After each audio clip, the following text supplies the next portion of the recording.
साहित्य एक दर्पण में आप सभी का स्वागत है। आज हम यहाँ एक लेख पढ़ेंगे जिसका नाम है जहाँ चाह वहाँ राह। यह लेख एक सच्ची घटना पर आधारित है और यह हमारे देश भारत की सच्ची घटना है। यह इला सचानी नाम की महिला के ऊपर यह लेख लिखा गया है, जिस लेख की शुरुआत कुछ इस तरह है।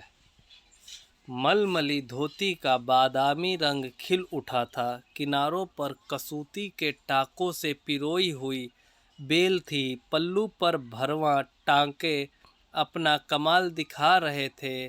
सुनहरे रूप हले बेल बूटों में जान आ गई थी मलमल में। इन बेल बूटों को सजाया था इला सचानी ने। इला की हिम्मत की अनूठी मिसाल है ये कढ़ाई के नमूने। यह इला सचानी की फ़ोटो है, जिसमें आप देख सकते हैं कि इला सचानी जी फिज़िकली हैंडीकैप है, फिर भी इन्होंने एक तरह का वर्ल्ड रिकॉर्ड कायम किया है। देखिए इनको कपड़े को बुनते हुए, इनके डिज़ाइन को देखिए, जैसे ये डिज़ाइन बना रहे हैं अपने पैरों से। 26 साल की इला गुजरात के सूरत ज़िले में रहती हैं। उनका बचपन अमरेली ज़िले के राजकोट गांव में अपने नाना के यहाँ बीता। सांझ होते ही मोहल्ले के बच्चे घरों से बाहर आ जाते हैं। कुछ मिट्टी में आड़ी तिरछी लकीरें खींचते हैं, कुछ कनेर के पत्तों से पिटपिटी बजाते, कुछ गिट्टे खेलते, कुछ इधर उधर से टूटे फूटे घड़ों के ठीकरे बटोर कर पिट्ठू खेलते। जब इन खेलों से मन भर जाता तो पेड़ की डालियों पर झूला डालकर ऊंची ऊंची पेंगे लेते और ऊंचे स्वर में एक साथ गाते। कच्चे नीम की निम्बोरी सावन जल्दी आयो रे। इला गाने में तो उनका साथ देती, पर उनके साथ पेंगे नहीं ले पाते। रस्सी पकड़ने को हाथ बढ़ाती, मगर हाथ से तो उठते ही नहीं थे। वे चुपचाप एक किनारे बैठ जाती, मन ही मन सोचती, मैं भी ऐसा कुछ क्यों नहीं कर पाती हूँ। बच्चे भी चाहते हैं कि इला किसी न किसी तरह के तो उनके साथ खेल सके। कभी कभार वह पकड़म पकड़ाई और विष अमृत के खेल में शामिल हो जाती, साथियों के साथ जमकर दौड़ती, मगर जब धप्पा करने की बारी आती तो फिर निराश हो जाती। हाथ ही नहीं उठेंगे तो धप्पा कैसे देंगी। वह बहुत कोशिश करती, पर उसके हाथों ने तो जैसे उसका साथ न देने की ठान रखी हो। इला ने अपने हाथों की इस जिद को एक चुनौती माना। वह सब अपने पैरों से करना सीखा जो हम हाथों से करते हैं।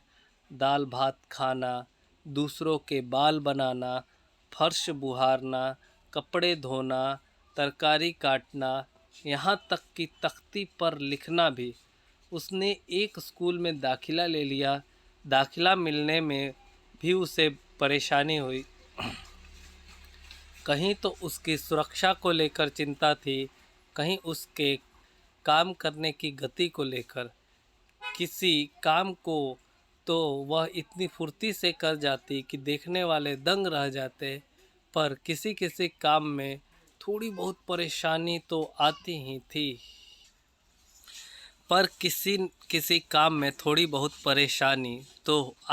थी। वह परेशानियों के आगे घुटने टेकने वाली नहीं थी। उसने 10वीं कक्षा तक पढ़ाई की। वह 10वीं की परीक्षा पास नहीं कर पाई। इला को यह मालूम न था कि परीक्षा के लिए उसे अतिरिक्त समय मिल सकता है। उसे ऐसे व्यक्ति की सुविधा भी मिल सकती थी जो परीक्षा में उसके लिए लिखने का काम कर सके। यह जानकारी इला को समय रहते मिल जाती तो कितना अच्छा रहता। उसे इस बात का दुख है, पर यहाँ आकर सब कुछ ख़त्म तो नहीं हो जाता ना। उसकी माँ और दादी कसीदाकारी करती थी।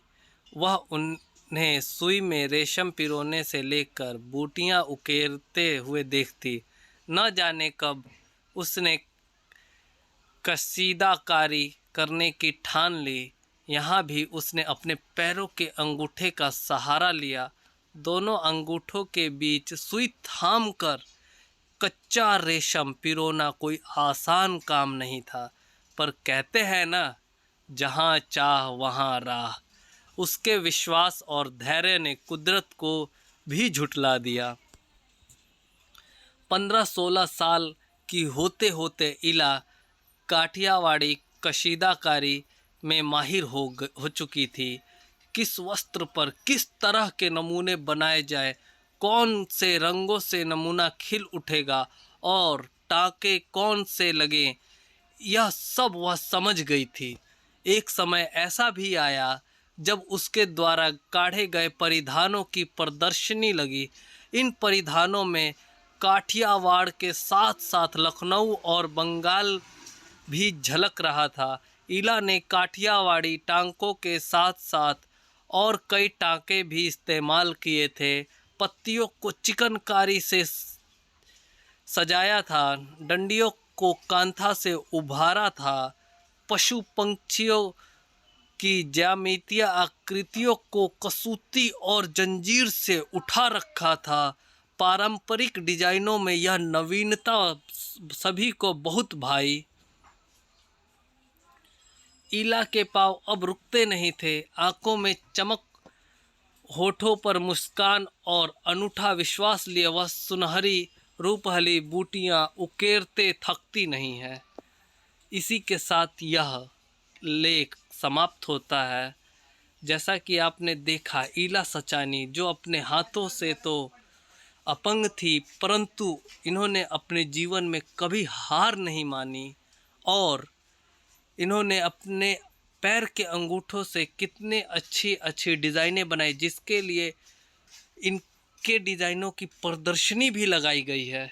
जैसा कि आप देख सकते हैं, यहाँ पर इला सचानी की एक फ़ोटो दी गई है जिसमें वो डिज़ाइन बनाते हुए दिखाया गया है।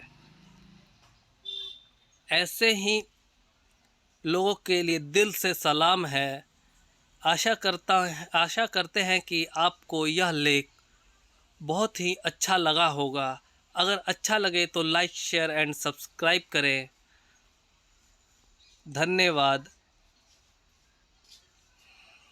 ऐसी ही कई और लेख और कहानियाँ पढ़ने के लिए हमसे संपर्क करें, तथा अगर आप चाहते हैं कि हम आपके द्वारा बताए गए कहानियों को पढ़ें तो आप हमें कमेंट में ज़रूर बताएं तथा हमें ईमेल आईडी पर भेजें। आप चाहें तो अपने स्वयं रचित कविता, कहानी, लेख आदि को हमें भेज सकते हैं। हम आपके लेख और कहानी को स्वयं पढ़कर अथवा आप स्वयं पढ़ के लिख अपना रिकॉर्डिंग हमें भेज दें। हम आपकी रिकॉर्डिंग को अपने चैनल के माध्यम से ज़रूर दिखाएंगे और सुनाएंगे। धन्यवाद।